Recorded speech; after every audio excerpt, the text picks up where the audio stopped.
I'm doing it again, I'm doing it again, I'm doing it again and again and again and pop the game. Walla, walla, walla, 1, 2, 3, 4, 5.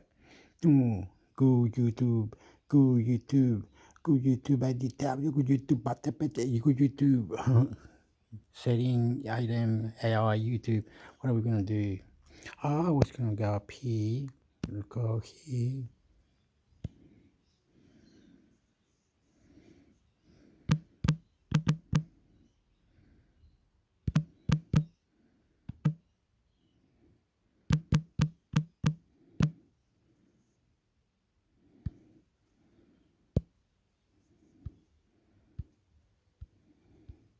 Do the latest one of those. Filter. That.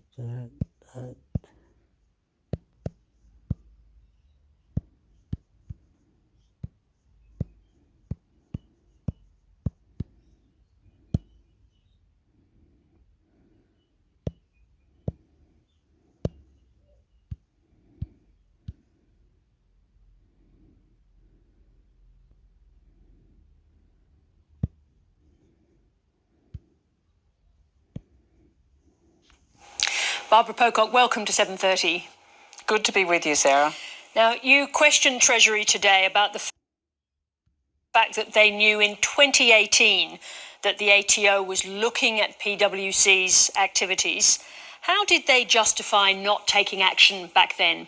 I have the impression today, after the evidence from Treasury, from the Tax Practitioners Board, from the ATO, that we have a series of silos and we need to break those silos open. And as long as they're siloed, then our regulatory machinery around big consultants, around disasters like we have seen unfolding in PwC, means they can just, wind their way through those silos, straight to the bank, essentially. They can make money out of a regulatory system which is failing. And I believe there's responsibility across a range of departments on this issue, and certainly a need for better regulation and a change in current arrangements. So back in 2018,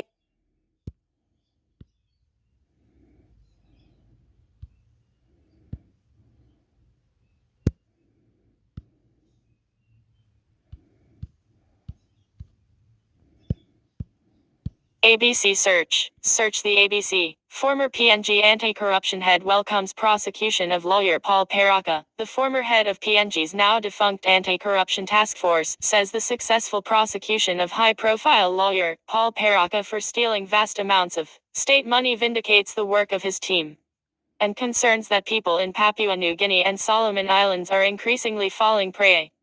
29th May 2329 May 2023 Moan 29th May 2023 at 12:10 am AB Pacific. Nearer the Gods, the enduring legacy of Isaac Newton. He's one of the most famous scientists ever. But who was Isaac Newton, really? Sharon Carleton presents a portrait like no other about the myths surrounding the genius. 19 May 2319 May 2023 Free 19th May 2023 at 12:21 PMAB, Radio National. The scandal. Wait it out. No, they're just gonna play all of them in one go. So you have to go like that, and then go in there, then fuck you up, Green Senator Barbara Pocock. Yeah, was going to say that intermind mixing, whatever we're saying is incredible. Listen and reply, fuck you up. Speaks to 7.30 on the PwC scandal. ABC News. Sarah Ferguson, presenter, Barbara Pocock, welcome to 7.30. Barbara Pocock, Green Senator, good to be with you, Shara. Sarah Ferguson, you questioned Treasury today about the fact that they knew in 2018 that the ATO was looking at PwC's activities. How did they justify not taking action back then? Barbara Pocock, I had the impression today, after the evidence from Treasury, from the Tax Practitioners Board, from the ATO, that we have a series of filos. And we need to break those filos open. And as long as they are filoed, then our regulatory machinery around big consultants, around disasters like we have seen unfolding in PwC, means they can just, wind their way through those filos straight to the bank eventually. They can make money out of a regulatory system, which it is failing, and I believe there's responsibility across a range of departments on this issue. And certainly a need for better regulation and a change in current arrangements. Sarah Ferguson, so back in 2018, did Treasury know enough, or did they have enough of an indication that something serious was afoot? Enough knowledge that would justify doing something then? Barbara Pocock, I believe so. I believe there was certainly, antennas were up. People knew, certainly in tax, that certain schemes were afoot. That they were wrong, there were conversations underway, but no effective action was taken, really, until nearly 5 years later. So it's a very long wait for the diligent Australian taxpayer and community member to see real action on something that was really seriously corrupt. Sarah Ferguson, I think that is the question that's so puzzling for the rest of us, especially the rest of us taxpayers, who face serious penalties if we delay or make errors past a certain point.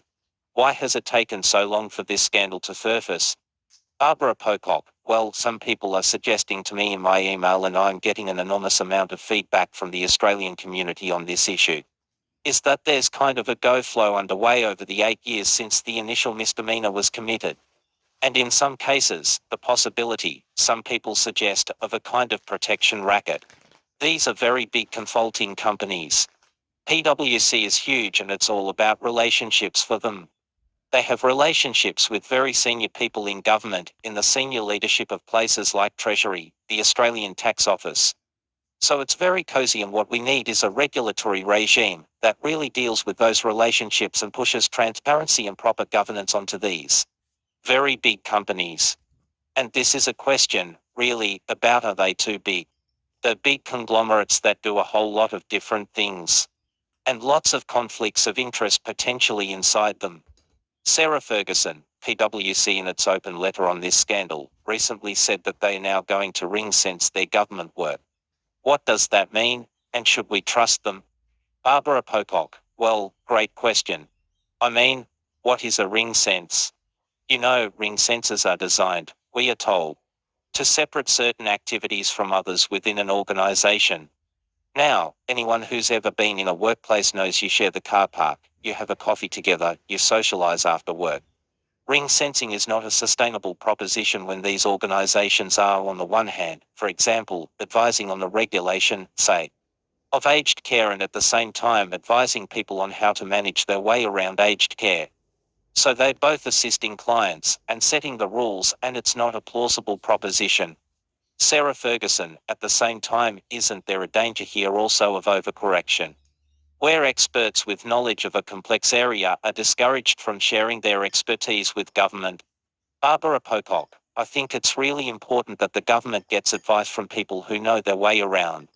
But you only have to spend a few minutes reading the email exchanges between people within PwC to know this was not an effort by senior and experienced people in PwC to genuinely assist the Australian government to collect tax.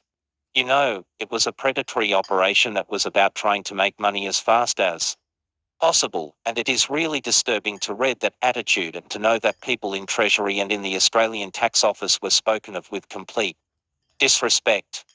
It's very disturbing, and I think we need to get support from people who know their way around the experts, but we also need to know they are acting in good faith, and in this particular example in PwC, that was certainly not the case.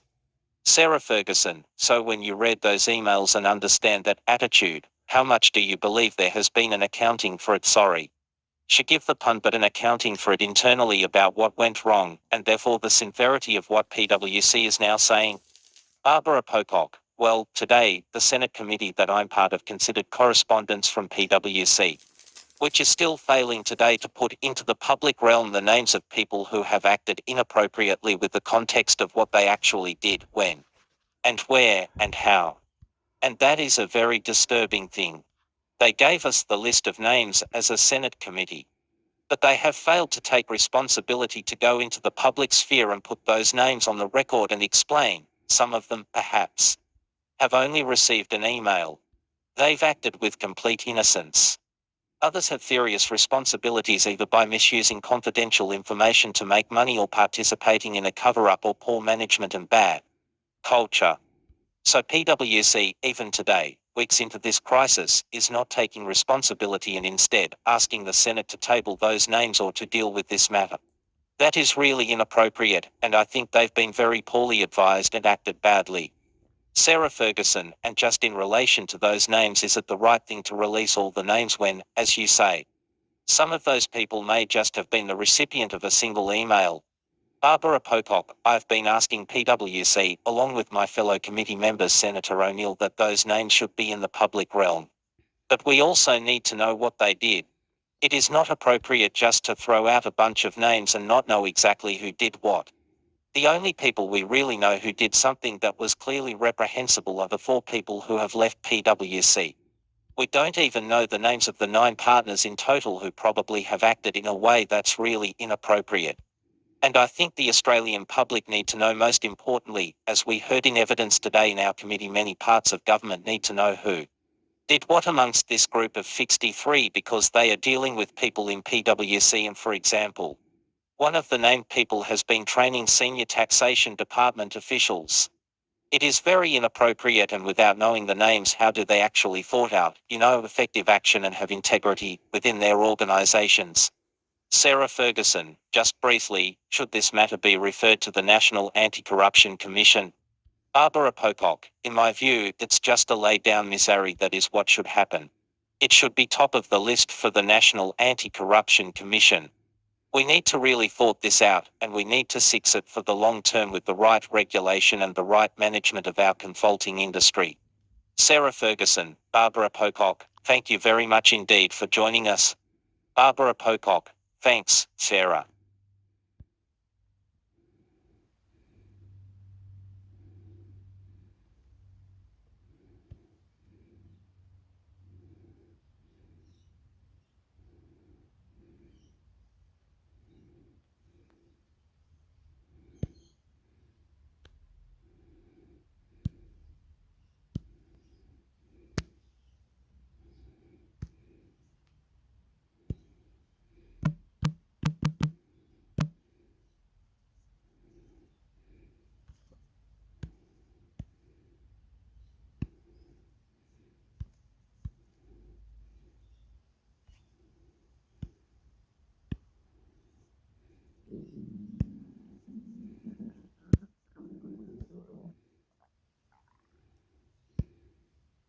Australian Greens, Australian News, The Guardian. Latest news and comment on the Australian Green Party and Australian politics. June 2023. Labor guarantees minimum $500 each year for housing in bid to win Greens support. Housing Minister says work for social and affordable homes can begin as soon as future fund is established, but Greens say it should begin now. Published 1-3 June 2023. Labor guarantees minimum $500 each year for housing in bid to win Greens support. Police complaints filed over airport confrontation as Greens infighting on Voice deepens. Senator Dorinda Cox and former Black Greens leader Yanara Gorang have made separate allegations to the AFP over an altercation between them in Perth. Published 9 June 2023. Police complaints filed over airport confrontation as Greens infighting on Voice deepens. Such a gentle soul. Family in shock after Sydney man Steve Pampalian shot dead by police. Speaking normally one day, shot dead in his driveway the next. Now his brother wants answers. Published 7 June 2023. Such a gentle soul. Family in shock after Sydney man Steve Pampalian shot dead by police. Greens offer compromise on Labor's stalled housing bill, scaling back demands. Party says they are willing to negotiate to pass housing bill through Senate, but Labor offers lukewarm response to compromise. Published 4 June 2023. Greens offer compromise.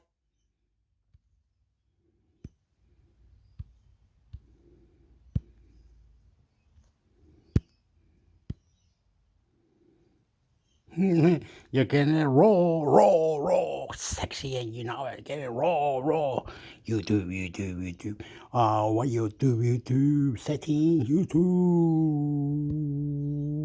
Okay, we're getting it raw. Are we getting it raw? Are we? Oh, no.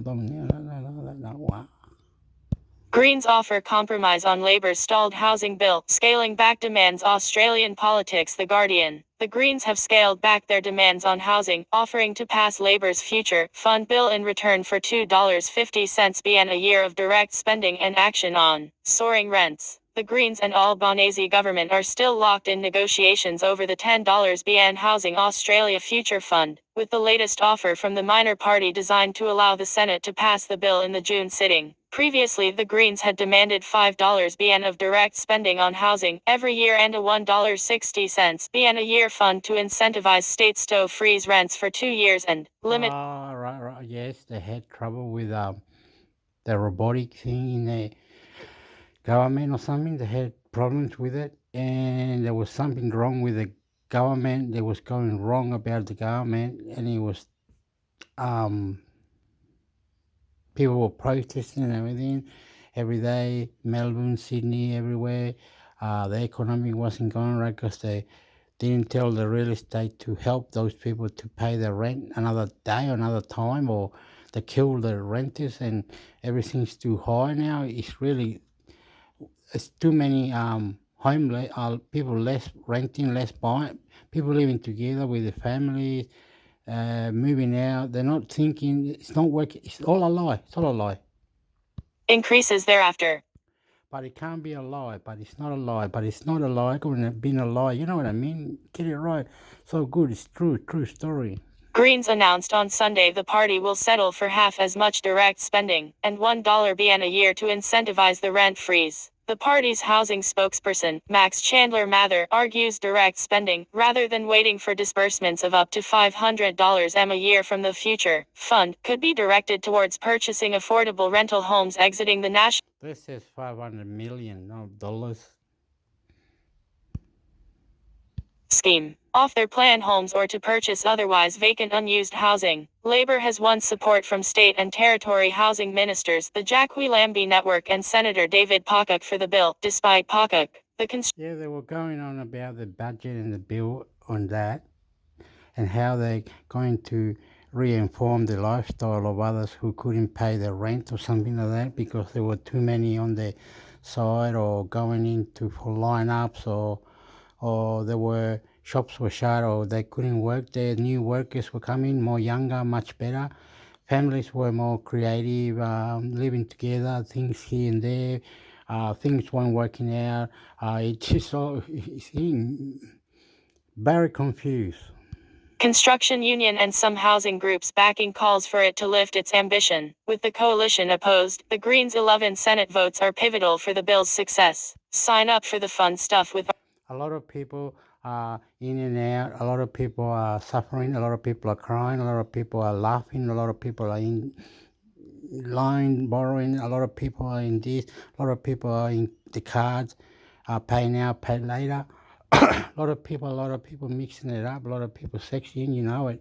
Reads, pop culture and tips for the weekend, every Saturday morning. In budget week in May, the Albanese government failed to win coalition and Greens support to put the bill to a vote, forcing it back to the negotiating table to pass the bill in the June sitting. The Albanese government has put renters' rights on the agenda at National Cabinet, but continues to be pushed by the Greens for a rental freeze, a measure that won 60% support in the latest Guardian Essential poll. Adam Bant, the Greens leader, said the Greens have shifted, and it is time for Labor to do the same. If Labor backs a rent freeze and guarantees real money for more housing, the Greens will pass Labor's bill. The Greens have shown we can negotiate with Labor and get significant outcomes for people and the climate, Bant said, citing improvements to the safeguard mechanism bill. We're now trying to fix the broken housing bill, but Labor has to shift. Chandler Mather said the Greens are more than willing to negotiate, and we've halved our initial demand of the government. But our message remains crystal clear. All right. Negotiate. That's a good word. A very good word. Beautiful word. I love that. Should happen now, this second, any minute. Please do it. Clear. Labor is leaving renters behind. Renters need action now, not after the next election, and we need real cash on the table for public housing. But federal government sources said there was significant evidence that rent freezes did not work. They said rental tenancies were the legal domain of states and territories, and a number of states had recently ruled out a rent freeze. On Sunday, the federal housing minister, Julie Collins, said the government would work constructively across the parliament to try to secure passage of the. Yeah. I was saying to others, like they were buying or not buying or couldn't buy or whatever. It's breaking my head in. Families didn't care told by the real estate or the person to stay there. Don't worry, I'll see if I can get you a payment that you can pay in 3 weeks, then start again weekly again. You know what I mean? Or give him a little buffer. You know what I mean? Fuck up, man. Sport people. The housing bill. Australia desperately needs the 30,000 new social and affordable rental homes the fund will deliver in its first 5 years, Collins said in a statement. Another thing, they were all types. I remember one was Russian, one was German, one was Fiji in New Zealand. They're all protesting. They had money. One was called something Cossack or something. Another one, Israeli, the news, Rebel News, or whatever it was. And it was crazy. People were doing. Okay, don't worry. Go and watch all the protests. Go and watch all the arguing they do, and it's incredible. The people have different things. Like one using different cards, loans, rent the car, criminal things, this, that, and the other. Everything family mix. Australian government. Statement. What we don't need are proposals that won't work, are not backed by evidence, and would only make our housing challenges worse. Collins said senators who proclaimed their support for more social and affordable homes need to stop the delays and pass the bill. In recent months, Labor has stepped up pressure on the Greens over the bill, with Treasurer Jim Chalmers lambasting the coalition of weirdos in the Senate, refusing to pass it and arguing it beggars belief that Parliament could block it at a time of incredibly low vacancy rates and incredibly high rents. Collins told the Property Council on Wednesday that the government had heard all kinds of arguments from those opposing the fund. It's too much. It's too little. It's too soon. It's not soon enough. In comments indirectly targeting Chandler Mather's opposition, Tassome Housing Developments in Brisbane, Collins said the very same excuses get trotted out in local councils across the country to stop the development of more housing, and no one is louder than representatives from the Greens political party.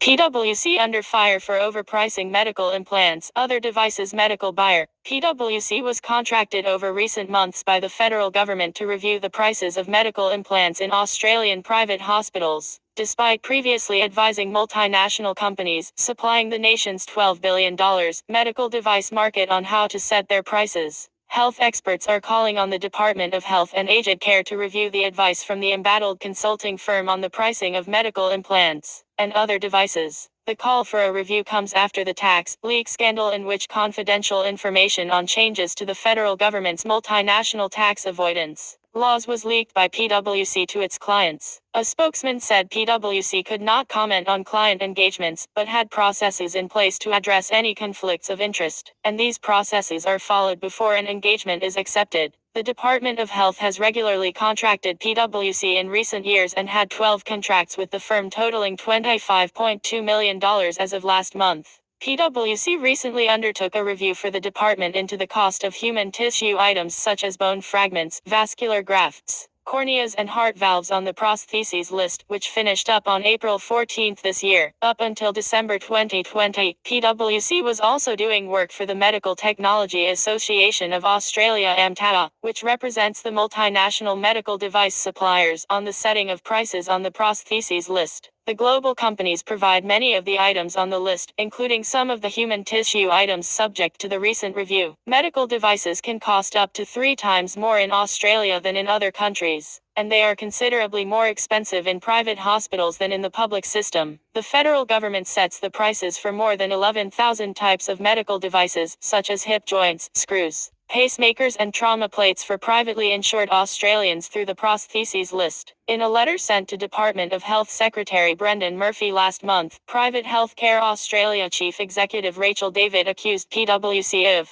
producing a flawed analysis in 2017, which she says was then relied on by the previous government to set the prices of medical implants. The use of transfer pricing for medical implants inflates the cost in Australia and minimises the tax payable in this country, David wrote in the letter. PwC is currently involved in several Department of Health and Aged Care reviews, which will have a direct impact on health fund claims, costs, and health system costs more generally. This type of direct link between PwC acting as an advisor to government on one hand, while supporting multinational clients on tax strategies, has been the very focus of the media and parliamentary investigation that has generated the adverse publicity. No PwC staff who were involved in the recent review for the department were involved in previous work for the AMTAA, according to the accounting firm. Peter Breton, the director of the Health and Aged Care program at the Grattan Institute, said the 2017 agreement that underpinned the prosthesis list, which expired last year, was impossible to defend. The prices private hospitals had to pay were set by a committee that included industry representatives. Those prices were way too high, well above those paid by public hospitals, he said. The new policy is better, but even it could deliver bigger price reductions faster. Breton said the department should ask PwC to identify all potential conflicts of interest, check that any conflicts were properly disclosed, and guarantee that it did not share any confidential information with other clients. The Department of Health said it was reviewing all existing contracts to ensure ethical conduct contractual obligations were being met. The department said it was also undertaking value for money assessments on past contracts which may still be relevant, including a consideration of ethical conduct. The department has no knowledge or insight into PwC providing advice to the AMTAA regarding the 2017 agreement between AMTAA and the government. This agreement concluded in 2022 and predated the reforms currently underway, the department said. The private healthcare industry has previously accused the multinational companies of shifting the profits they are making in Australia to other countries, including Singapore and Switzerland. In 2018, the Australian Tax Office adopted new guidelines which rated the top 15 overseas corporations supplying Australia's $12 billion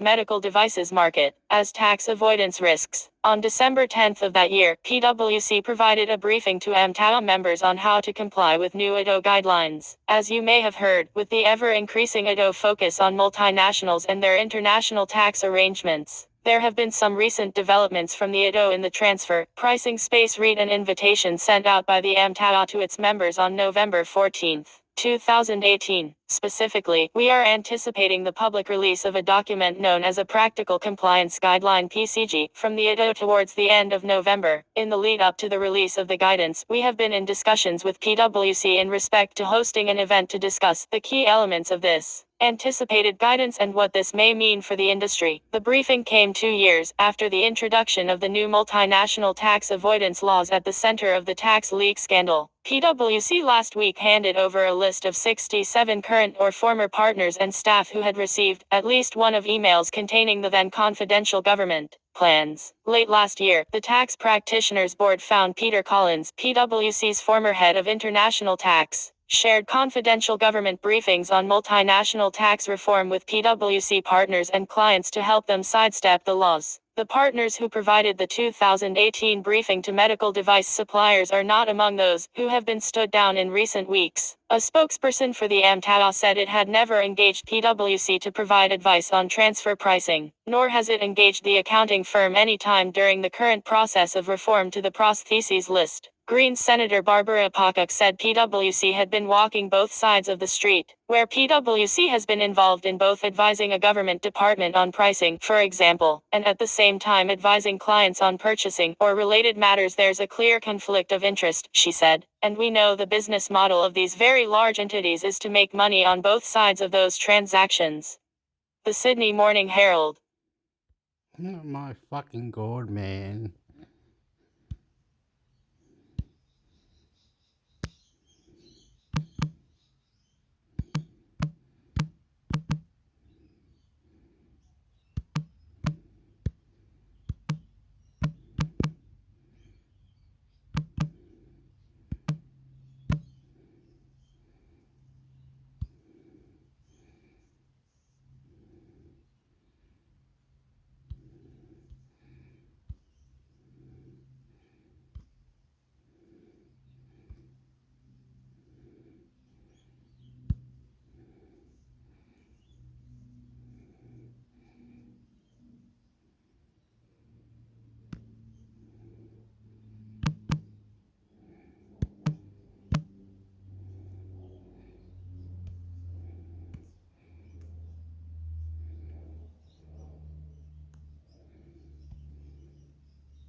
Are you a Facebook user?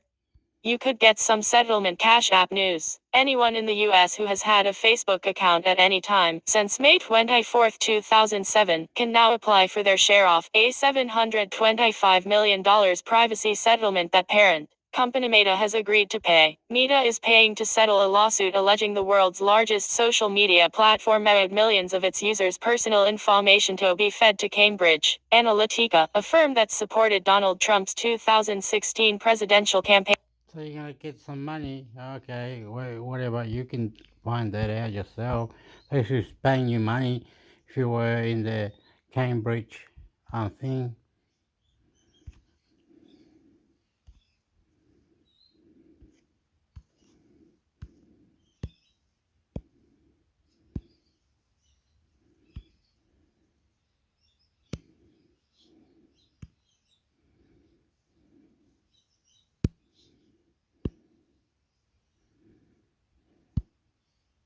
Meta Platforms Location Data Privacy $37.50 M Class Action Settlement Top Class Actions. Top Class Actions is website and social media posts use affiliate links. If you make a purchase using such links, we may receive a commission, but it will not result in any additional charges to you. Please review affiliate link disclosure for more information. Editor's note: this content has been sponsored and edited for clarity in collaboration with the sponsor. This lawsuit alleges Meta improperly inferred the location of Facebook users in the United States through their IP addresses even if a Facebook user had turned off location services on their iOS or Android device for the Facebook application. Meta expressly denies any liability or wrongdoing. The settlement class includes all natural persons residing in the United States who used Facebook between Jan 30, 2015 and April 18, 2018 inclusive, and whose iOS or Android location services setting for the Facebook application was turned off at any point during that period, but whose location information was inferred by Facebook via the user's IP addresses. Consumers may file a claim if they reside in the United States, used Facebook between Jan 30, 2015 and April 18, 2018 inclusive, and believe their iOS or Android location services setting for the Facebook application was turned off at any point during that period. If the settlement is approved by the court, the defendant will establish a settlement fund of $37.5 million to pay all valid claims submitted by the settlement class members unless deemed economically or administratively infeasible as determined by the court, as well as notice and administration expenses, attorney's fees and costs, and service awards for the settlement class representatives. If the court determines the number of claims made renders it economically or administratively infeasible to pay money to persons who make a timely and valid claim, payment will instead be made to non-profit organizations as approved by the court. In other words, in this situation, class members who made claims will not receive payment, but rather the settlement fund will be distributed to non-profit organizations. The deadline to submit a claim form is August 11, 2023. Settlement class members who wish to exclude themselves from the settlement must do so no later than August 11, 2023. Settlement class members who wish to object to the settlement must do so no later than August 5, 2023. The court has scheduled a final approval hearing at 10 a.m. Pacific on August 19, 2023. Who's eligible? All natural persons residing in the United States who used Facebook between Jan 30, 2015 and April 18, 2018 inclusive, and whose iOS or Android location services setting for the Facebook application was turned off at any point during that period, but whose location information was inferred by Facebook via the user's IP addresses. Claim form. Note: if you do not qualify for this settlement, do not file a claim. Remember, you are submitting your claim under penalty of perjury. You are also harming other eligible class members by submitting a fraudulent claim. If you're unsure if you qualify, please read the FAQ section of the Settlement Administrator's website to ensure you meet all standards. Top Class Actions is not a settlement administrator. If you don't qualify for this settlement, check out our database of other open class action settlements you may be eligible for. Claim form deadline, August 11, 2023. Case name, Lundy et al. v Meta Platforms Inc., Case No. 318, CV-06793JD, pending in the U.S. District Court for the Northern District of California. Claims Administrator, Facebook Location Settlement, C/O Settlement Administrator, 1650 Arch Street, Suite 2210, Philadelphia, PA 19103, info@facebooklocationsettlement.com, 855-488-0996. Class Counsel, Tico and Zavary LLP, Stuve Siegel Hansen LLP, Defense Counsel, Gibson Dunn and Crutcher LLP. Read about more class action lawsuits and class action settlements. Facebook User Profile Data Privacy $725 M Class Action Settlement. Lufthansa COVID-19 Cancelled Flights Class Action Settlement. Wesson Oil False Advertising $3 M Class Action Settlement. Mattress Firm Bed Tech Frame $4.90 M Class Action Lawsuit Settlement. We tell you about cash you can claim every week. Sign up for our free newsletter, Attorney Advertising. Top Class Actions is a proud member of the American Bar Association. Legal information is not legal advice. Top Class Actions Legal Statement. Copyright signed 2008-2023 Top Class Actions Registered Sign LLC. Various trademarks held by their respective owners. You gotta remember they were doing this themselves. The humans were doing this. So was Facebook at the same time, putting a photo saying that instead they'll deliver it and you might get paid. And you know what you do, man. You know what? It was all wrong because they said it was social media, and social media was getting it wrong. And you blame me again. The Facebook, you blame Facebook again. And you, God bless you. God bless you.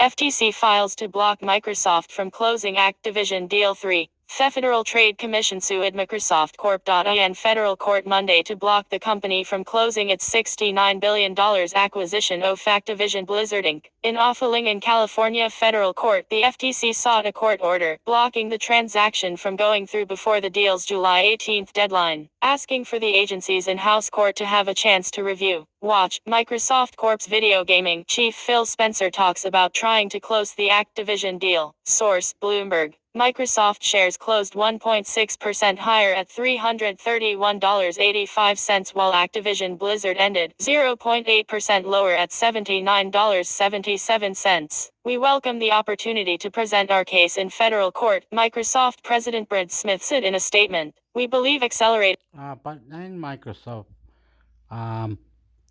they did nothing wrong. They did nothing wrong. They did nothing wrong. Microsoft did nothing wrong. Apple did nothing wrong. No one did nothing wrong. Something technology. Explain it to me, please. Explain it to me, please. Question, listen and reply. Intermix Hector YouTube channel. Intermix Hector YouTube channel. Legal process in the U.S. will ultimately bring more choice and competition to the market. The $69 billion deal has faced tough antitrust scrutiny on both sides of the Atlantic. Microsoft, which makes the Xbox console, won approval in the European Union, but the UX Competition and Markets Authority in April ruled against the Question is?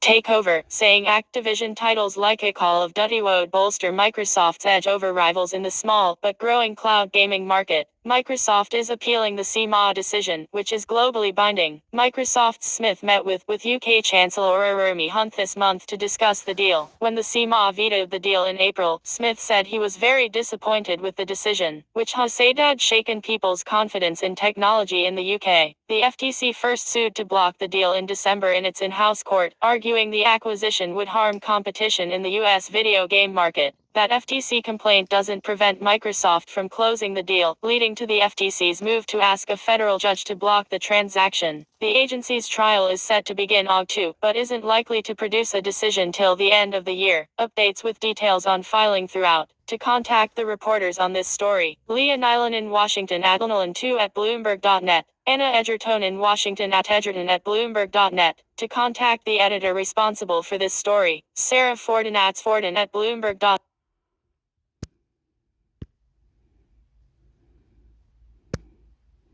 FTC files to block Microsoft from closing Activision Deal 3. The Federal Trade Commission sued Microsoft Corp.in federal court Monday to block the company from closing its $69 billion acquisition of Activision Blizzard Inc. In a filing in California federal court, the FTC sought a court order blocking the transaction from going through before the deal's July 18 deadline, asking for the agency's in-house court to have a chance to review. Watch. Microsoft Corp's video gaming chief Phil Spencer talks about trying to close the Activision deal. Source: Bloomberg. Microsoft shares closed 1.6% higher at $331.85, while Activision Blizzard ended 0.8% lower at $79.77. We welcome the opportunity to present our case in federal court, Microsoft President Brad Smith said in a statement. We believe accelerating the legal process in the U.S. will ultimately bring more choice and competition to the market. The 69. Okay, I'm going back. Sorry for that.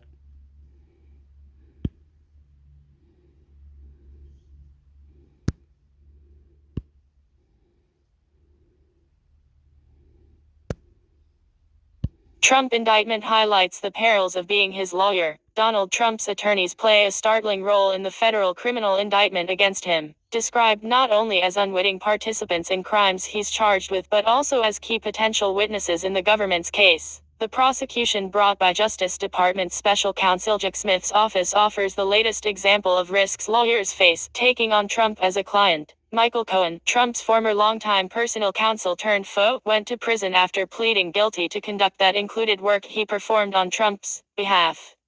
Multiple lawyers, including former New York City Mayor Rudy Giuliani, are facing challenges to their law licenses for aiding Trump's efforts to overturn the 2020 presidential election. Trump is charged with unlawfully holding on to sensitive national security information after he left the White House in January 2021 and of obstructing the government's efforts to identify and retrieve the records. 3 lawyers described in the indictment narrative aren't charged with crimes, and legal experts say it's unlikely they'd face ethics investigations based on the facts laid out by prosecutors. Former President Trump has been indicted on 37 counts related to his refusal to return classified documents found at his Florida home. Photographer Elijah Newvillage/Bloomberg. But no attorney wants to be in a situation where their work is being scrutinized in a criminal investigation, the experts said. It's frankly imprudent and extremely risky for anyone to represent Trump in anything other than a trial setting, said Kathleen Clark, a legal ethics expert and professor at Washington University in St. Louis School of Law. Anytime you're dealing with Trump in a transaction or as a go-between with the government or anybody, that's very risky because he has such a clear track record. Prosecutors have accused Trump of using his lawyers as part of the obstruction scheme. The indictment, which was unsealed Friday, describes how one lawyer memorialized conversations where Trump appeared to be considering options to defy a May 2022 grand jury subpoena, seeking the return of classified material. The lawyer is identified as Attorney 1, but the events match descriptions of Trump at Hardern in other publicly available court documents. Trump's comments at the time, as quoted by prosecutors, included, "What happens if we just don't respond at all, or don't play ball with them, and wouldn't it be better if we just told them we don't have anything here?" Evan Corcoran exits from federal court in Washington, D.C., on March 24. Photographer Nathan Howard/Bloomberg. The indictment alleges that Trump directed his personal aide and now co-defendant Waltine Wald Nauta to move boxes so that Attorney 1 wouldn't find documents that might be responsive to the grand jury subpoena. The government also said that Attorney 3, identified by multiple media outlets as Christina Bobb, was asked to sign a certification to the government that a diligent search was done of boxes moved from the White House to Florida, even though she hadn't been part of that effort. That certification did include hedging language that it was based on information provided to her. Bobb and Corcoran declined to comment.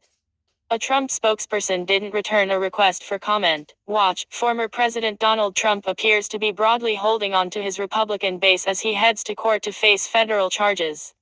Tony Chuchka reports. Source, Bloomberg. Corcoran testified at least twice before a grand jury in the documents probe. The second appearance came after he and Trump lost court challenges to the special counsel's demand for his testimony as well as his work product. Prosecutors successfully argued for the crime-fraud exception to attorney-client privilege, which applies if the government has evidence a client may have used their lawyer to commit an ongoing or future crime. The exception is not lightly invoked by the Justice Department, and neither is it lightly granted by courts, because of course clients, even clients who have done dastardly deeds or who have been accused of doing dastardly deeds, absolutely have a right to consult their lawyer, Clark said. What they don't have is a right to use their lawyers in continuing fraud. Sarah Krisoff, a white-collar defense lawyer in New York and former federal prosecutor, said it's incumbent on lawyers to make the line clear. I have clients ask me all the time, what's protected about what I tell you? You told me you robbed a bank yesterday, that's protected. You tell me you want to use me to launder your bank robbery proceeds, that's not going to work, she said. Christina Bobb on her One America News Network weekly briefing in 2022. Photographer, Gabby Jones/Bloomberg. Clark said that although it's possible Corcoran and Bob could face challenges in the future, securing clients given the notoriety of their roles in the documents case, she didn't see conduct in the indictment that would trigger an investigation by state bar authorities into whether they violated any attorney ethics rules. Bob also testified before the grand jury, but there's no public indication that she or Trump opposed the government's request to question her. Trump last week announced that two lawyers who had been representing him in the special counsel investigations. Smith is also overseeing a probe into the 2020 election. James Trust and John Rowley would no longer be involved. Corcoran had recused from the documents matter but has continued to represent Trump, including in the election probe. Trump hasn't given any indication that Corcoran is no longer part of his legal team. To contact the reporter on this story, Zoe Tillman in Washington at Stillman2@Bloomberg.net. To contact the editors responsible for this story, Sarah Forden@Bloomberg.net. Tony Chuchka. Copyright signed 2023 Bloomberg LP, all rights reserved. Used with permission.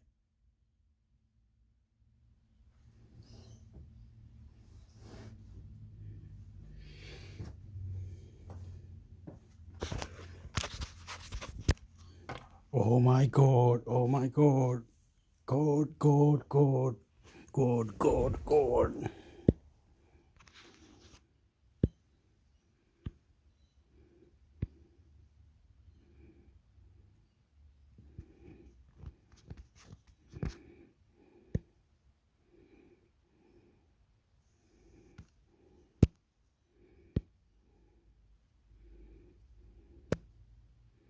First ChatGPT defamation lawsuit to test IA's legal liability. A defamation lawsuit filed against the artificial intelligence company OpenAI LLC will provide the first foray into the largely untested legal waters surrounding the popular program ChatGPT. Georgia radio host Mark Walters claimed in his June 5 lawsuit that ChatGPT produced the text of a legal complaint that accused him of embezzling money from a gun rights group.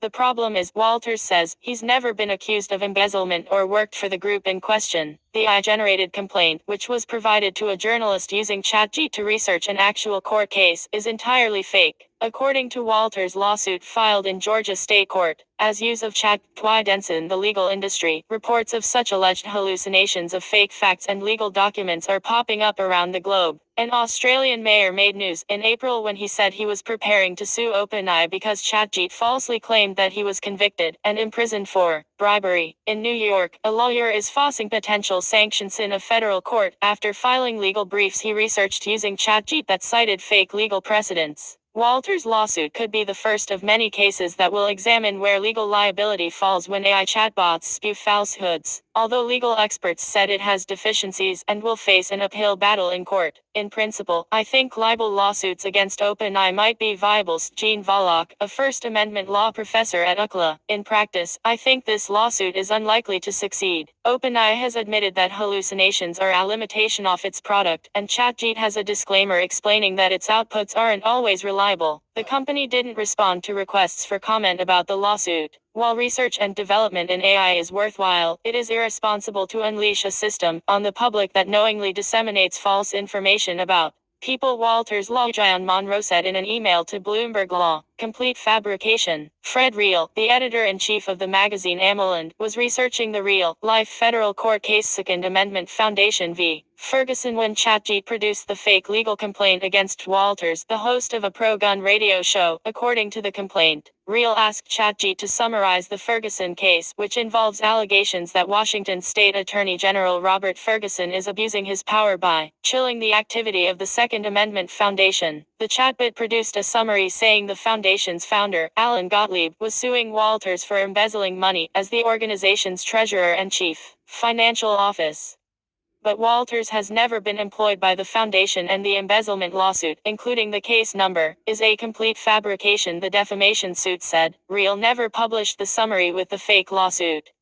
He asked Gottlieb about the allegations, and the founder confirmed they were false. According to Walters' complaint, Volokh, the law professor, said Walters' complaint doesn't appear to meet the relevant standards under defamation law. Walters never claimed he told OpenAI that ChatGPT was making fake allegations.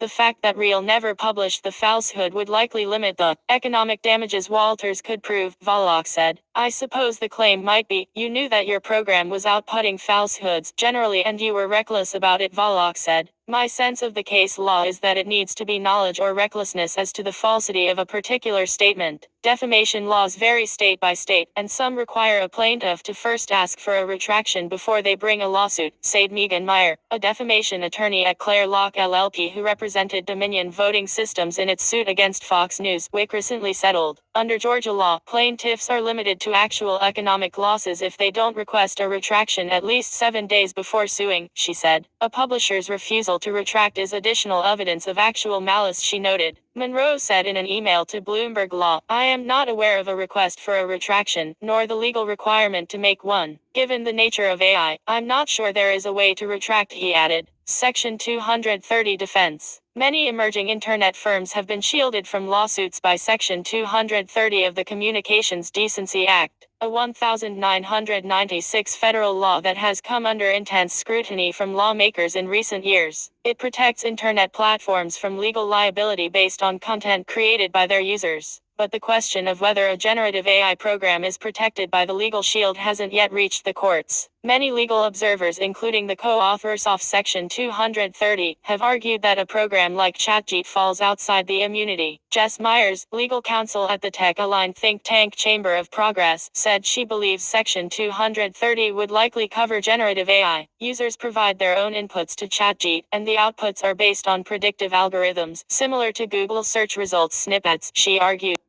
Yeah, it's like Google search results or other Facebook, or there's a magnet there and there's a bottom and everything, and there's a thing to move or whatever, interacted in moving. It does it for you. It will help you. I don't understand it. Argued, it's unlikely that there will be evidence that OpenAI materially contributed to the illegal content by I love you because 1 person, she said. There's a chance that OpenAI may not want to open a can of worms by bringing that defense and instead fend of the Georgia suit on other grounds, Myers noted. Volokh argued that the defense wouldn't apply, especially in a case where a chatbot is generating content that doesn't come from a user or other public sources. The whole point is that ChatGPT isn't passing along information, it's just making things up, he said. The case is Walters v. OpenAI LLC, GA. Super. Court 23-048.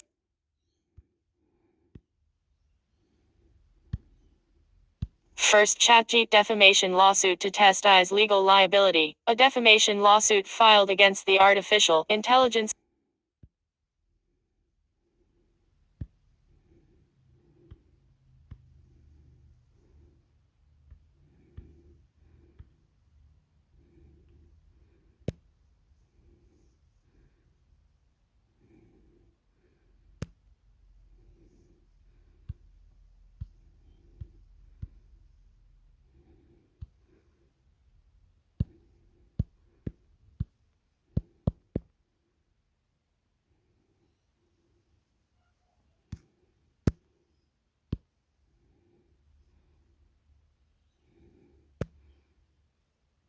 Viant and Mediamith, stronger together, will prime go avad. Adexchainer. Here's today's adexchainer.com news roundup. Want it by email? Sign up here to become one. Viant made by Mediamith, knitting together the pair of well-known DSPS Digiday reports. Mediamith is an OG player that sprang up back in 2007 and was once valued at $1 billion. But it's been on the market for a long time, starting its search for a home in 2020. Since then, its troubles have often been in the spotlight. Notably, in 2022, founder and CEO Joe Zavojki left the company, causing it to refinance. Eventually, Mediamith sold a controlling stake to a private equity firm, wiping out much of the valuation held by its co-founders and employees. But Viant's not been looking so hot either.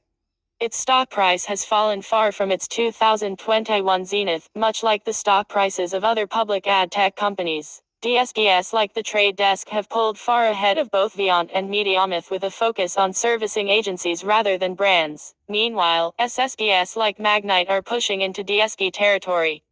Like Aesop's bundle of sticks, Viant and Mediamith may find they can survive if they band together, pooling their investments into SPO, CTV, identity, sustainability and custom bidding, all of ad tech's greatest hits. Ads in the Amazon. Streaming services are flocking to advertising in droves. Even Amazon is considering an ad-supported version of Prime Video, WSJ reports. Prime Video titles don't have ad breaks today, but the platform isn't devoid of ads. Amazon worked Probably good anyway, have ads.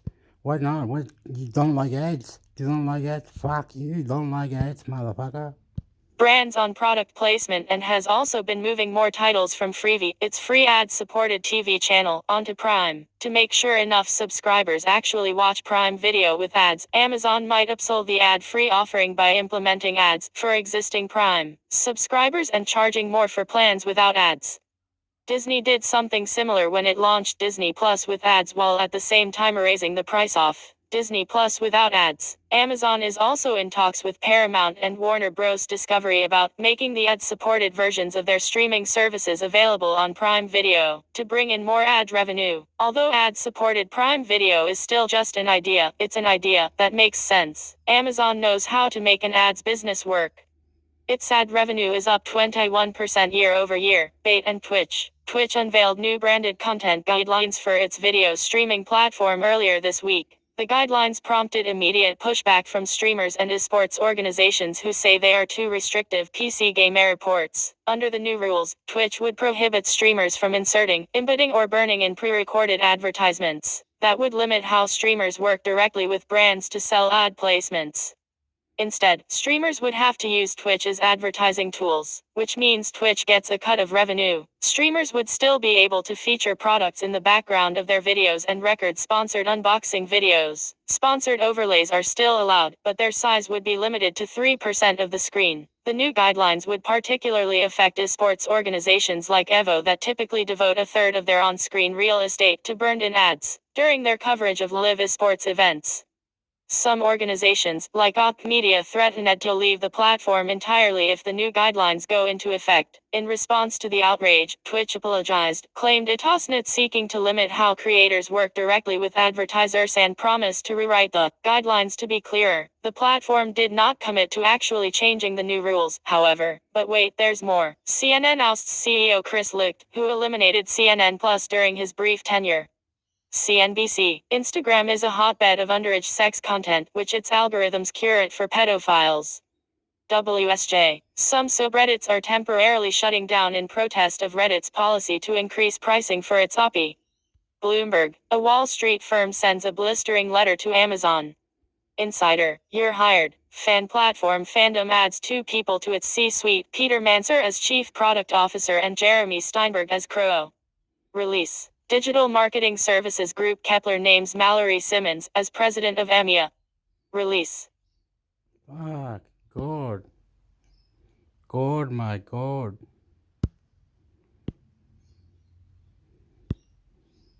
Viant and Mediamith, stronger together, will Prime go avad. Adexchainer. Here's today's adexchainer.com news roundup. Want it by email? Sign up here to become one. Viant made by Mediamith, knitting together the pair of well-known DSPS Digiday reports. Mediamith is an OG player that sprang up back in 2000.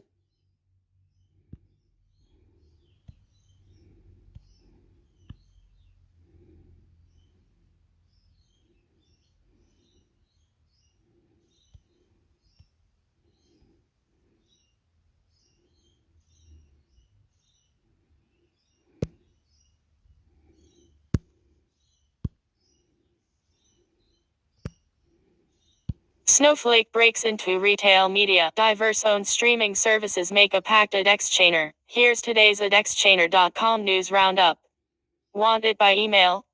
Sign up here. A flurry of activity. Will retail media ever flourish beyond garden walls? On Monday, Snowflake inked a partnership with Affinity Solutions, a company that sells purchase data for targeted advertising, so advertisers can access this data directly through Snowflake's platform. Until now, Snowflake clients had to rely on third parties, such as Nielsen or Erie, to access retailer data. Investing in retail media is a top priority for Snowflake, the company's head of retail and CPG, Rosemary Diragon, tells Insider. But Diragon adds that Snowflake doesn't intend to compete with retailers.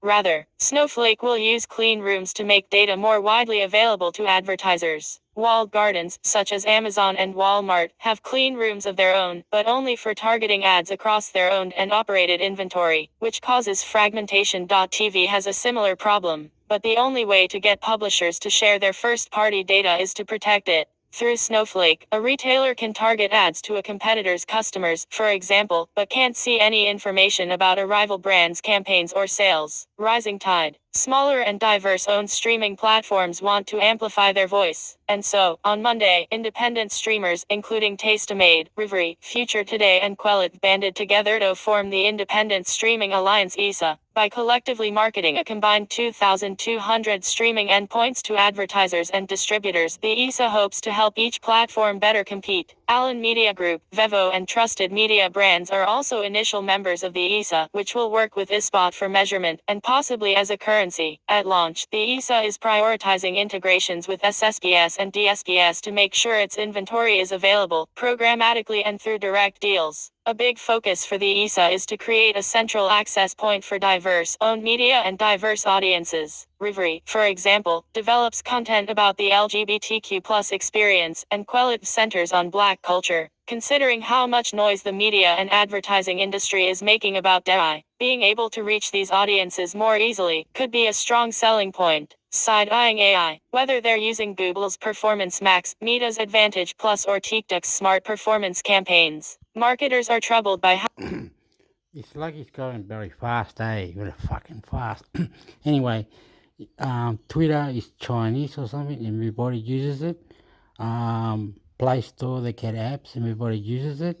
Any other apps in Facebook, other people use it. Google settings, people use it. Other search engine, people use it. So, and therefore, if you're pretty, you're beautiful, you're nice, you're fantastic.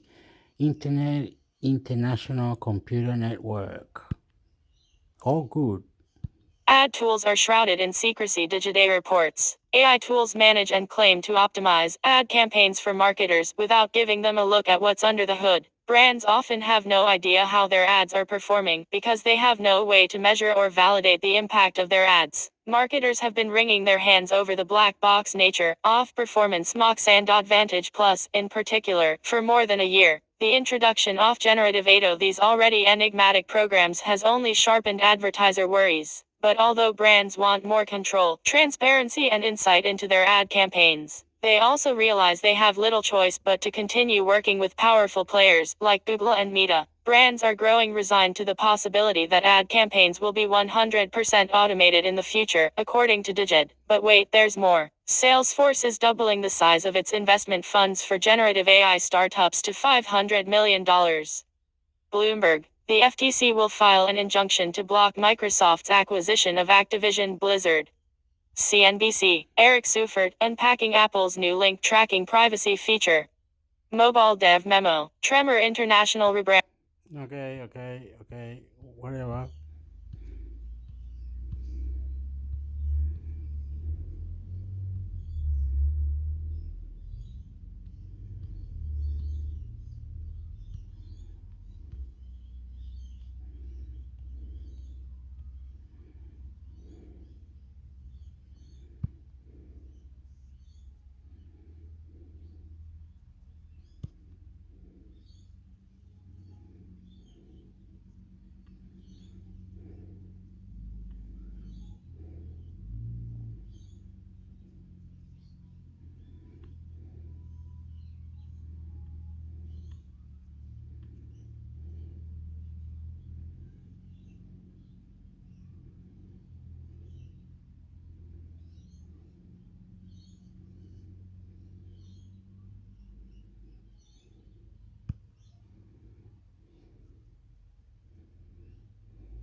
Google, OpenAI limit chatbots in Hong Kong amid China tensions, report. This cookie notice explains how NBC Universal and its affiliates, NBC Universal or we, along with our partners, including Google OpenAI limit chatbots in Hong Kong amid China tension report.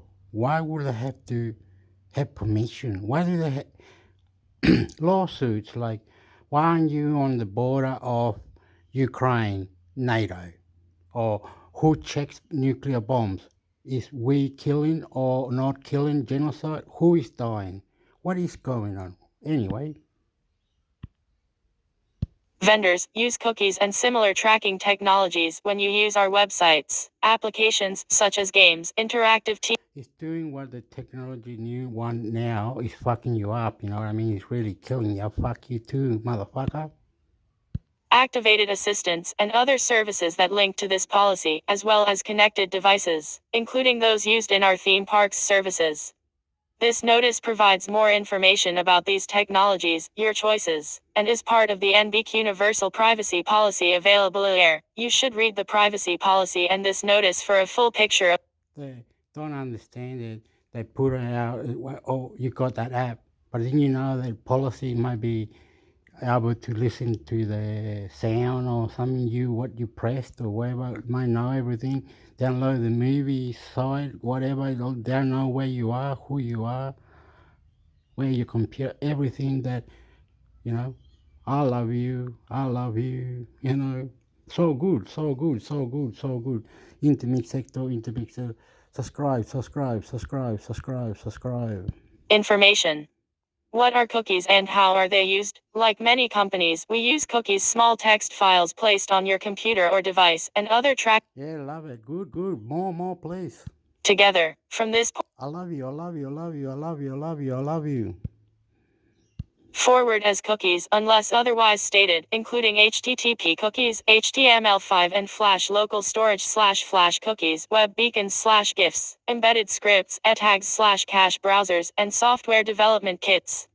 First-party cookies. First-party cookies are placed by us including through the use of third-party service providers and are used to allow you to use the services and their features and to assist in analytics activities. Third-party cookies. Certain third parties may place their cookies on your device and use them to recognize your device when you visit the services and when you visit other websites. I love you. Keep it going, please. I love you, please. Websites or online services. These third parties collect and use this information pursuant to their own privacy policies. Third-party cookies enable certain features or I love you. This is good. God. I love you. Intimate sector, subscribe. functionalities and advertising to be provided on the services.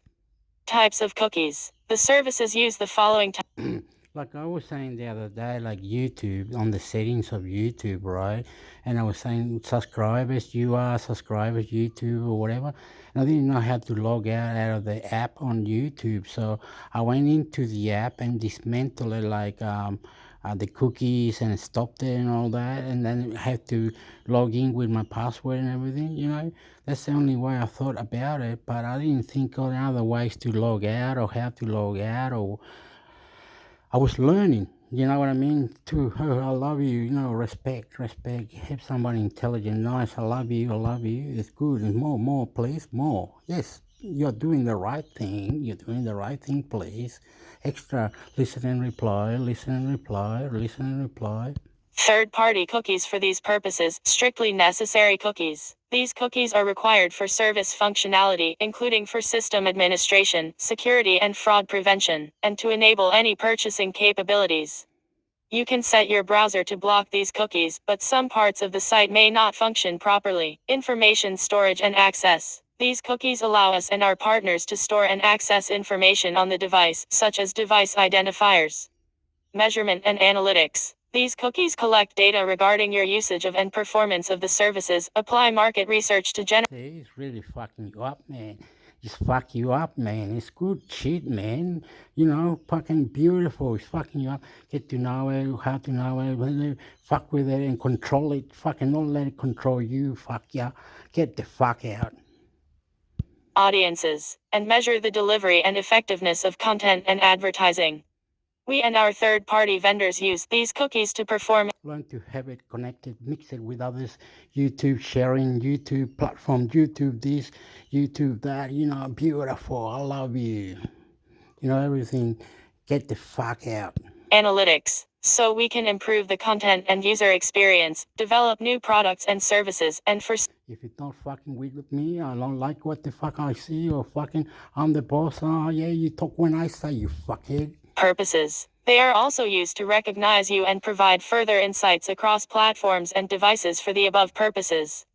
Personalization cookies. These cookies enable us to provide certain features, such as determining if you are a first-time visitor, capping message frequency, remembering choices you have made, e.g., your language preferences, time zone, and as to love you is to love you. When to love you, you have to love yourself. When inside you have to love you.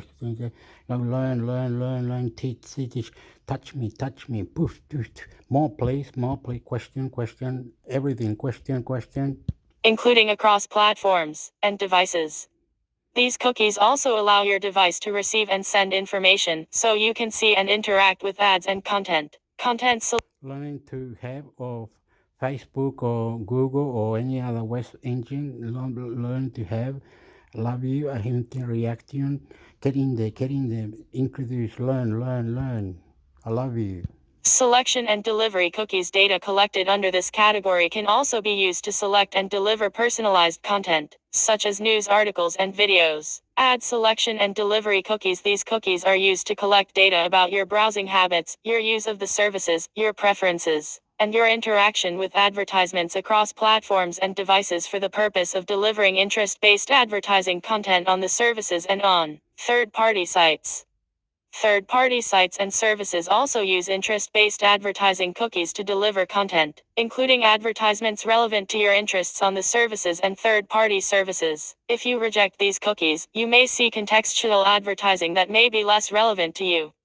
Social media cookies. These cookies are set by social... Yeah, all right. Third-party cunt, motherfucker, lick the cunt. Look, you're in somebody else's face, mate. You're on somebody else, wherever you got it, it's a third party. Could have someone, whatever, but nothing bad happens. Or if it does, whatever, wow, everything. The third party store, the thing it is, everything. They even got pornos, everything. Third party store, whatever it is. Defect, anyway. The app, the third party app store. Platforms on the service. What's the name of it? Let me wait up. It's on here. APK Pure, UpToy. APK Pure and UpToy. Share content with your friends and networks. Social media platforms have the ability to track your online activity outside of the services. This may impact the content and messages you see on other services you visit. We and third parties may associate measurement and analytics cookies, personalization cookies, content selection, delivery. You just have to man up and be grown up and discipline and learn how, and if it's messing or doing whatever, not be doing, or what is the rules and allegations, learn. Ad, selection, delivery and reporting cookies and social media cookies with other information we have about you. Cookie management. Depending on where you live, you may be able to adjust your cookie preferences at any time via the cookie settings link in the footer of relevant websites. You can also use the methods described below to manage cookies. You must take such steps on each browser or device that you use. If you replace, change or upgrade your browser or device, or delete your cookies, you may need to use these opt-out tools again, as some cookie management solutions also rely on... See, you're learning because it's learning experience.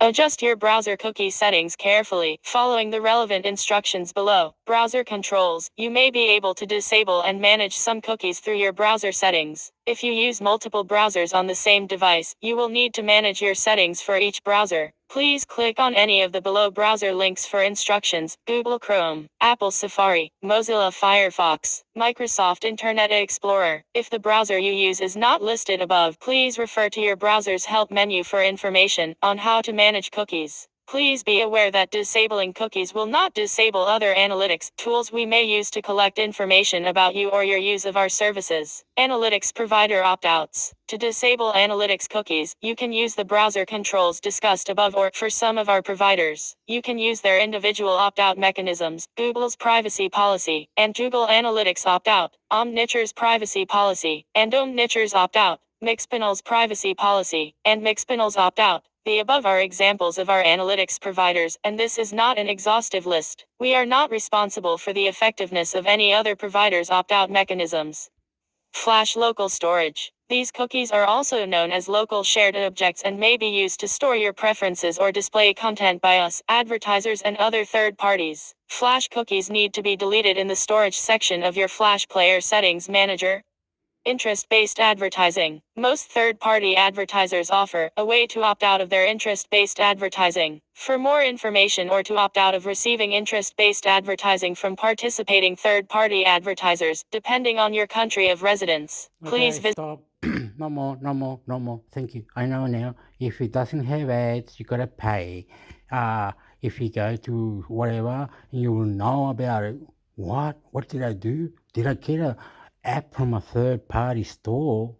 What the hell? What did I do? What happened? Stupid idiot.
Oh, the diabetes.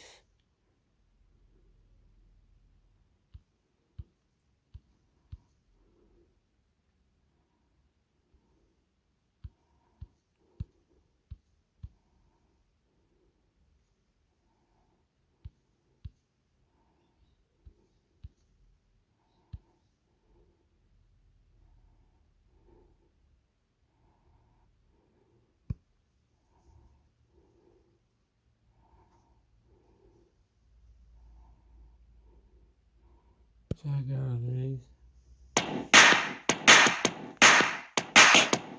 Oh, this is the 80s.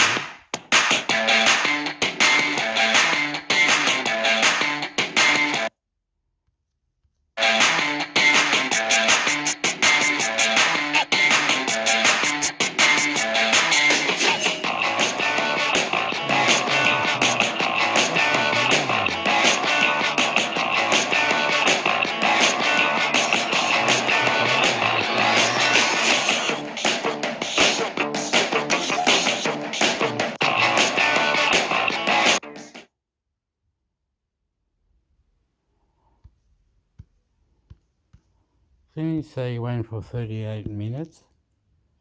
38 seconds, only hector. Okay, only like this one. Oh, come off it, mate.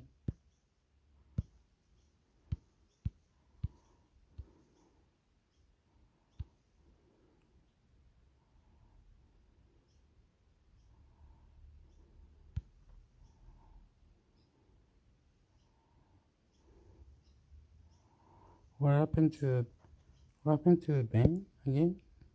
No, didn't get kicked out. They couldn't kick out the main. No, they couldn't do it. Are they for real? Did they kick out the coach? Illawarra Hawks basketball coach Rob Beveridge chooses lifestyle over money with long-term deal. ABC News. Illawarra Hawks coach Rob Beveridge has shunned lucrative offers from rival NBL clubs to stay in Wollongong for 4 more years.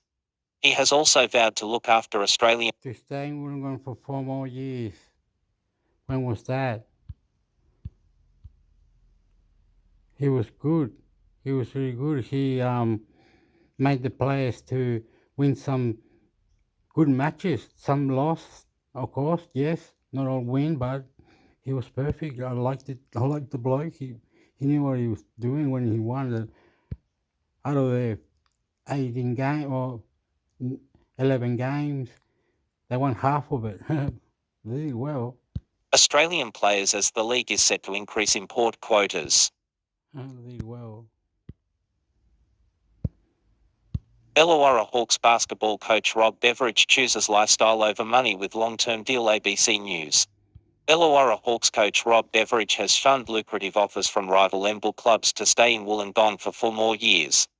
He has also vowed to look after Australian players, as the league is set to increase import quotas. Rob Beveridge has put lifestyle ahead of more lucrative offers by agreeing to a long-term contract at the Illawarra Hawks, which is a philosophy that has characterised his teams last season. Everyone, from the coach down, is working for money below their worth for the attraction of living in Wollongong and playing with people they like. The players could get more money elsewhere and we may be affected by that because Sydney has a new owner and could become the richest club in Australia. I had other options and the Sydney Kings was one of them, but I started something special in Wollongong and it felt right to stay where I was, Beveridge said. It's about lifestyle and I've had that phase where I chased the money in Asia, which anyone would have done as well. But I've loved Wollongong and the community and the guys are part of my family. Beveridge will relocate his wife and children to Wollongong from their home in Perth after spending 7 months of the previous season alone in New South Wales. At the start of last season, Captain Oscar Foreman joked that their recruiting strategy was to look for new dads who were great players. The theory was that the players would want a comfortable place to raise their families while playing alongside a like-minded group. The team turned into Dad's Army, not in the sense it was an old team, but because Cody Ellis, Kirk Penny, Kevin Lees, Reece Martin and Tyson Demos are all new fathers who helped take the Hawks to 1 game away from a grand final berth. Yes. I can't remember it, but I was there and I might have fallen asleep, but it was good, man. It was close. Berth. We've all got other options to go to bigger clubs with more money, but it's where people are at in their lives and what they want, Beveridge said. The players could get more money elsewhere and we may be affected by that because Sydney has a new owner and could become the richest club in Australia. Hawks supporters hope the appeal of raising a family in Wollongong and playing under Beveridge will mean the team can retain its stars. I won't play 3 imports. Under expected changes to the NBL team will be able to find 3 import players to their team instead of 2. They will also be able to find 11 full-time players instead of 10. Critics have said the increased import allowance will make it harder for Australian players to make it into the NBL, while advocates say it will give the league more publicity and create a more talented and professional commercial product. Beveridge said he would not find 3 imports, especially given Usborne Hawks guard Kevin Lees is about to receive his Australian citizenship on March 24th. If I went with Lish as an Australian and 3 imports, that definitely would be taking places away from Australian players, he said. 3 import spots will raise the profile and that's what the league wants, and it forces the Australian talent to raise to that level. It's a professional sport but I'll definitely be giving Australians plenty of opportunities. I don't think I've ever filled a roster with all its imports. Brisbane re-entering the NBL. With the return of the Brisbane Bullets under the guidance of success. Early days, Australia was good sometimes. They came 4th or 3rd or 2nd, but not mainly, not now. Players are now in America. They're doing very well, some more than others, but Australia is competitive. They have to get taller players, I think, and be more athletic. Where it is now with the ocean and people around with walking the dogs and lifestyle and everything here is attracted to these people that go to the gym, exercise, and they are strong and well mature, excellent. Successful NBL coach Andrij Lemanis, the league will grow to a 9-team competition. Beveridge said the league needed to expand and starting in Queensland's biggest city was a good move. You want a team out of Brisbane, because there are 2 teams up north Townsville and Cairns and nothing in the major population area, he said. It's great they're back and you want the competition to expand because the Australian talent is amazing. There will be more spots for Australians with Brisbane and more expansion the following year. Okay. They'll all go. I'm gonna have 100 open. I'm gonna do it anyway. With Australia, because I love soccer. Australia versus Argentina.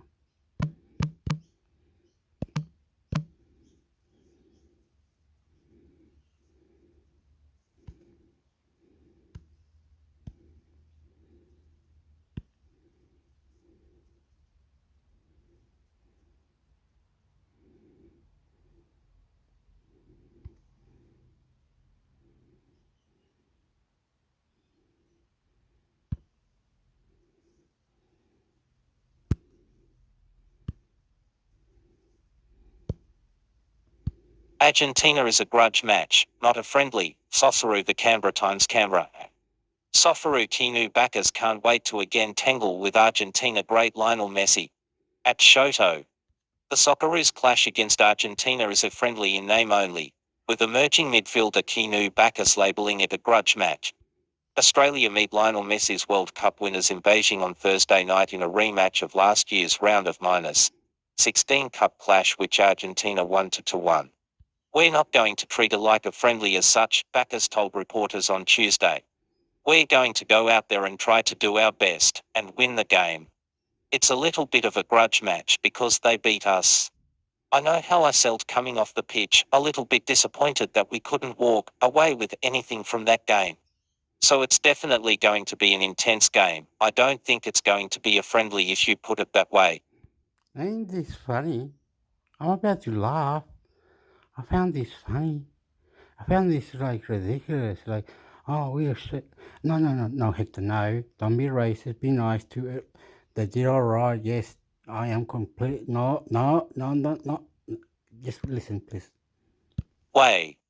Bacchus put in an eye-catching display against the Argentines at the World Cup in Qatar. No, Australia did all right. No, not bad. I can't complain. Qatar, including tangling with Messi in midfield.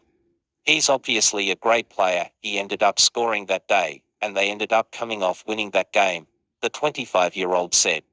But I don't want anyone to get... Oh, yeah, I'm bad at my soccer. I am so bad. When the people on YouTube are talking and saying, here, the 2 matches, this was this one team, and the person names all the players, and then names the other team, and names all the players. Hector doesn't know shit. Hector doesn't know shit. Intimates Hector knows shit. Only knows a little bit, ins and out, but not much. Not shit, yo. Oh, that guy with the ball, he nearly scored. He was from Inter, many chances to score. Didn't know the name. Sorry, Hector is pathetic like that. And Hector complains that European pays more money, while the lower teams have a competition for them, just for them. I don't know what Hector is saying. Intimates Hector. I'm lovable. I'm my soccer. Get the better of me, whether it's him, whether it's any other player. I'm Universidad de Chile, Colo fanatic. Chucha la weá. Player on the pitch. So Ian definitely going to go out there and do my best again and try to stop all of them. The midfielder, who plays his club football with Street Mirren in Scotland, said the Socceroos would take the same template into the Beijing encounter as they did at the World Cup.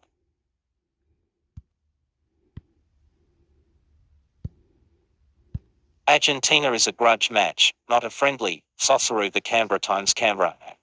Sofaru Kinu backers can't wait to again tangle with Argentina great Lionel Messi. At Shoto. The Socceroos clash against Argentina is a friendly in name only, with emerging midfielder Kinu Bacchus labelling it a grudge match. Australia meet Lionel Messi's World Cup winners in Beijing on Thursday night in a rematch of last year's round of -16 16 Cup clash which Argentina 1-1.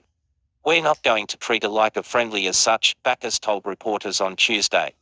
We're going to go out there and try to do our best and win the game. It's a little bit of a grudge match because they beat us. I know how I felt coming off the pitch, a little bit disappointed that we couldn't walk away with anything from that game. So it's definitely going to be an intense game. I don't think it's going to be a friendly if you put it that way. Backus put in an eye-catching display against the Argentines at the World Cup in Qatar, including 10. Australia's got players in Europe, doesn't it? Australia's alright, I don't think so. Anyway, I'm gonna have open 150 millions now. Chile versus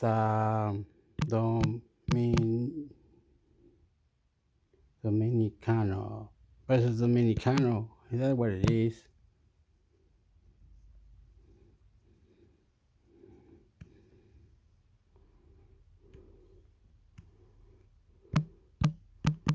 News. Tools. Upa. Upa.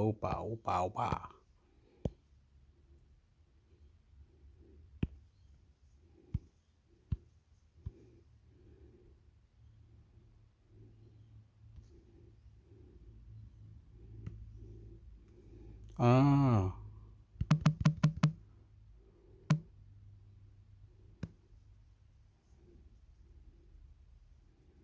On the 17th, it's recording.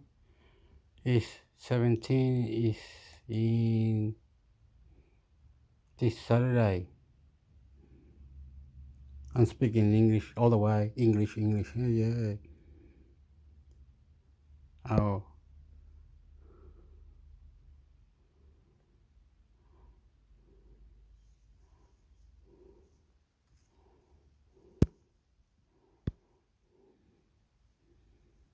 I'm repeating all the games all the time.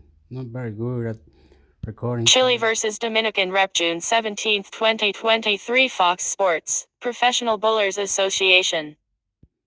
Whoa. Well, you know.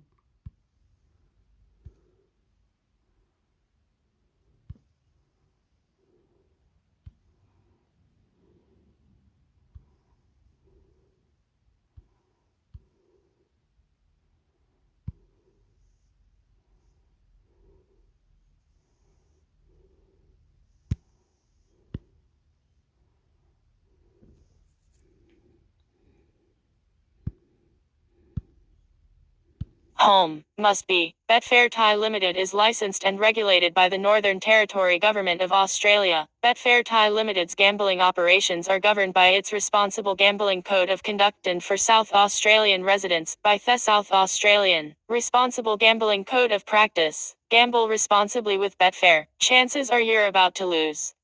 Set a deposit limit. Oh, you can gamble. Can you get a credit card or something and you can gamble? Can you gamble for free or I don't know. Can you gamble anyway? Is that right? What's he doing? He's going little hector.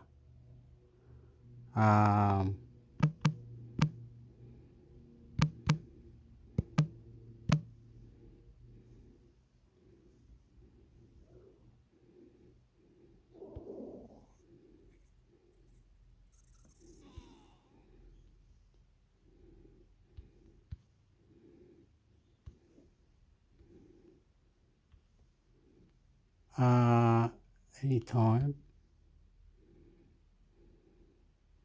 this week.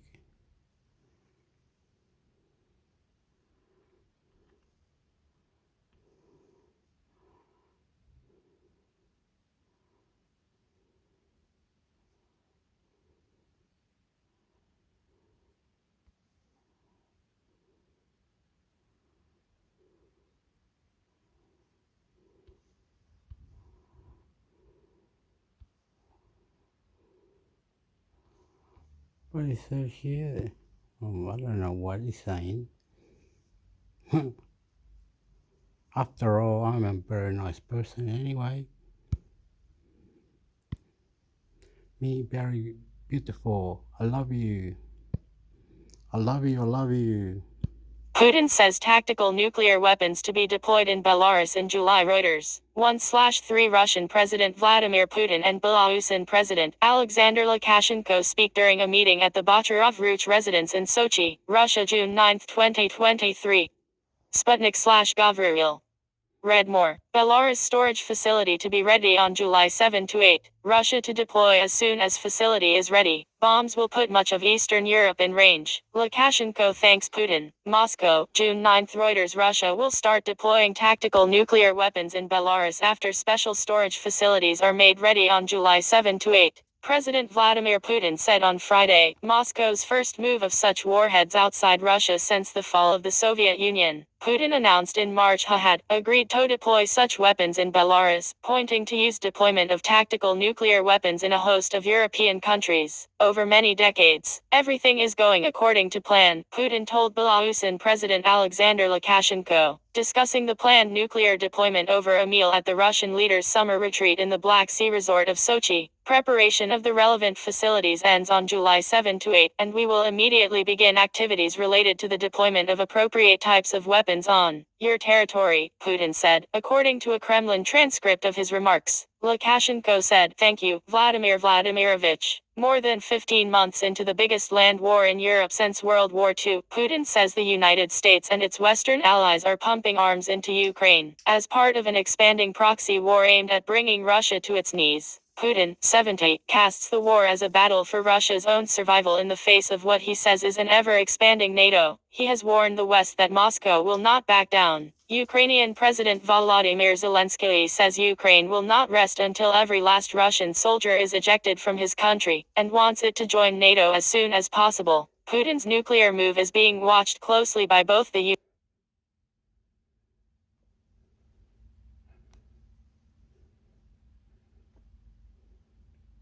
Putin says tactical nuclear weapons to be deployed in Belarus in July. Reuters. 1/3 Russian President Vladimir Putin and Belarusian President Alexander Lukashenko speak during a meeting at the Bocharov-Ruch residence in Sochi, Russia, June 9, 2023.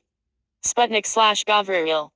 Read more. Belarus storage facility to be ready on July 7 to 8. Russia to deploy as soon as facility is ready. Bombs will put much of Eastern Europe in range. Lukashenko thanks Putin. Moscow, June 9. Reuters. Russia will start deploying tactical nuclear weapons in Belarus after special storage facilities are made ready on July 7 to 8. President Vladimir Putin said on Friday, Moscow's first move of such warheads outside Russia since the fall of the Soviet Union. Putin announced in March he had agreed to deploy such weapons in Belarus, pointing to use deployment of tactical nuclear weapons in a host of European countries. Over many decades, everything is going according to plan, Putin told Belarusian President Alexander Lukashenko, discussing the planned nuclear deployment over a meal at the Russian leader's summer retreat in the Black Sea resort of Sochi. Preparation of the relevant facilities ends on July 7 to 8, and we will immediately begin activities related to the deployment of appropriate types of weapons on your territory, Putin said, according to a Kremlin transcript of his remarks. Lukashenko said, "Thank you, Vladimir Vladimirovich." More than 15 months into the biggest land war in Europe since World War II, Putin says the United States and its Western allies are pumping arms into Ukraine, as part of an expanding proxy war aimed at bringing Russia to its knees. Putin, 70, casts the war as a battle for Russia's own survival in the face of what he says is an ever-expanding NATO. He has warned the West that Moscow will not back down. Ukrainian President Volodymyr Zelensky says Ukraine will not rest until every last Russian soldier is ejected from his country, and wants it to join NATO as soon as possible. Putin's nuclear move is being watched closely by both the United States and its NATO allies in Europe and by China, which has repeatedly cautioned against the use of nuclear weapons in the conflict. The United States has criticized Putin's nuclear deployment, but has said it has no intention of altering its position on strategic nuclear weapons, and also that it has not seen any signs Russia was preparing to use a nuclear weapon. The war in Ukraine has triggered what both Moscow and Washington says is the deepest crisis in relations since the depths of the Cold War, with major nuclear arms control treaties unraveling and both sides denouncing the other in public. Putin's nuclear remarks have raised particular concern. Last September, he warned the West he was not bluffing when he said Russia would use all available means to protect Russia and our people. It is still unclear where the Russian nuclear warheads, which will remain under Russian control, will be kept in Belarus range. Putin, who is the ultimate decision maker on any nuclear launch, said Iskander mobile short-range ballistic missiles, which can deliver nuclear warheads, had already been handed over to Belarus. Russian sources say the Iskander has a range of 500 kilometers 310 miles. Belarus said Su-25 aircraft had been adapted to carry the warheads. The Sukhoi-25 jet has a range of up to 1,000 kilometers 620 miles, according to Russian sources. If the weapons were launched from Belarus's main airbase outside Minsk, those delivery vehicles could potentially reach almost all of Eastern Europe including a host of NATO members as well as cities such as Berlin and Stockholm. After the Soviet collapsed in 1991, the United States went to enormous efforts to return the Soviet nuclear weapons stationed in Belarus, Ukraine and Kazakhstan to Russia, which inherited the nuclear arsenal of the Soviet Union. Until now, Russia has not announced any nuclear weapon deployments outside its borders. Putin has repeatedly raised the issue of USB-61 tactical nuclear warheads deployed at bases in Belgium, the Netherlands, Germany, Italy and Turkey. Moscow is also unhappy about a reported upgrade of THEB-61, which was first tested in Nevada shortly after the Cuban Missile Crisis. Reporting by Guy Falconbridge, editing by Kevin Liffey, Andrew Osborne and Francis Carey. Our standards: the Thomson Reuters Trust Principles. Guy Falconbridge, Thomson Reuters. As Moscow bureau chief, Guy runs coverage of Russia and the Commonwealth of Independent States. Before Moscow, Guy ran Brexit coverage as London bureau chief 2012 to 2022. On the night of Brexit, his team delivered one of Reuters' historic wins, reporting news of Brexit first to the world and the financial markets. Guy graduated from the London School of Economics and started his career as an intern at Bloomberg. He has spent over 14 years covering the former Soviet Union. He speaks fluent Russian. Contact +447,825,218,698.